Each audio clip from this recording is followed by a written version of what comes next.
Jed Gottlieb with the Boston Herald, another guest-listed guitar, this time with George Hall of Kingsley Flood. Look at this instrument. It's a work of beauty.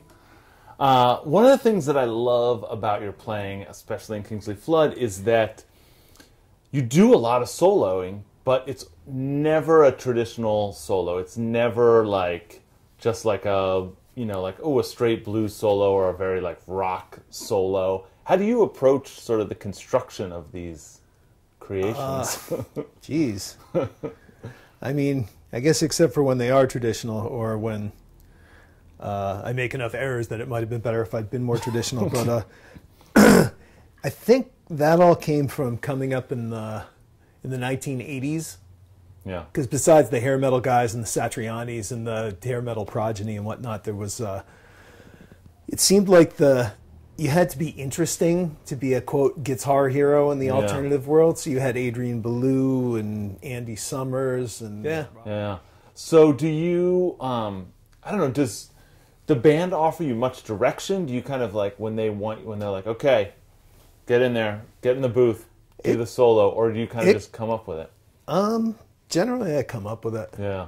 I usually try to. I mean, sometimes, like on some of the records, there are things that are composed. Yeah. Because I sort of want them to be interesting and sort of maybe hummable or something, or to work with it. But sometimes they're off the cuff, which is a good rule of thumb. If the other guys going all over the place, do something simple and repetitive to kind of ground it. And if they're if they're playing something straightforward, then go nuts. Yeah. Within reason. But where I'm playing underneath it.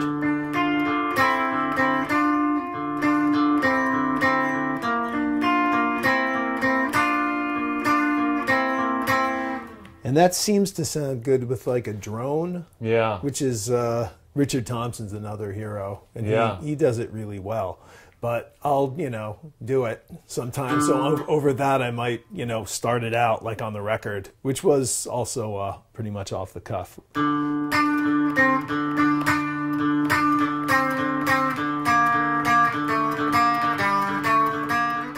One thing you can do to kind of spice things up is if you're playing a regular 4/4 figure like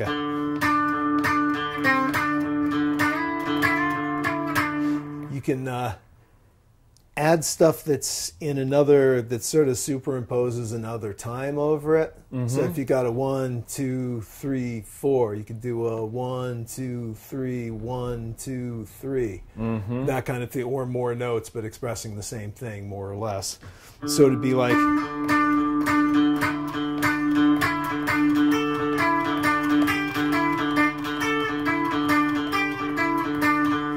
Actually, if you want to play a, if you want to just play a D, like a.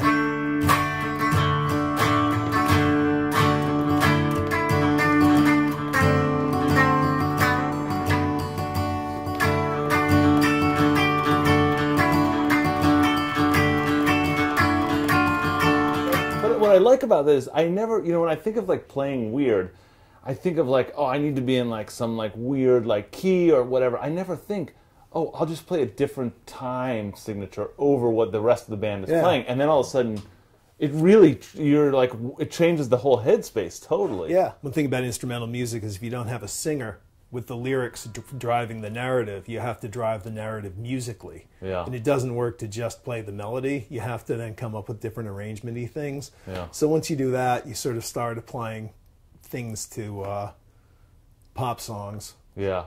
If you do more experimental music, sometimes that can be a starting point, and then you have to be interesting and not repeat yourself within the context of a high intensity thing.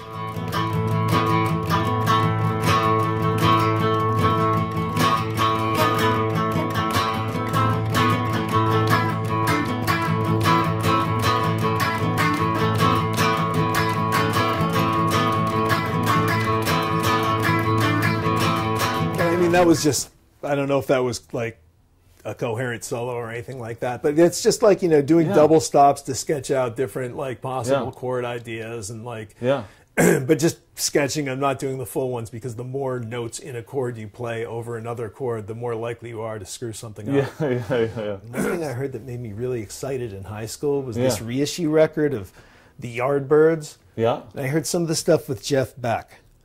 And he would, one of the things I liked was he would use all the notes that the rockers didn't use, and sometimes he would like use them aggressively or end on it. Like the third is, you know, the third is what determines the major from the minor. Yeah. You know, minor, major, or the third. And you can use it for steel bends like do. But what Beck would do would, he would like end a run or something like that on that note. So it would be, and that was just different. People weren't doing that. Hendrix did that, but I think Beck might have been doing it first. And in the ugly spot, not the pretty or spot. Or six, but find different things to superimpose. Yeah.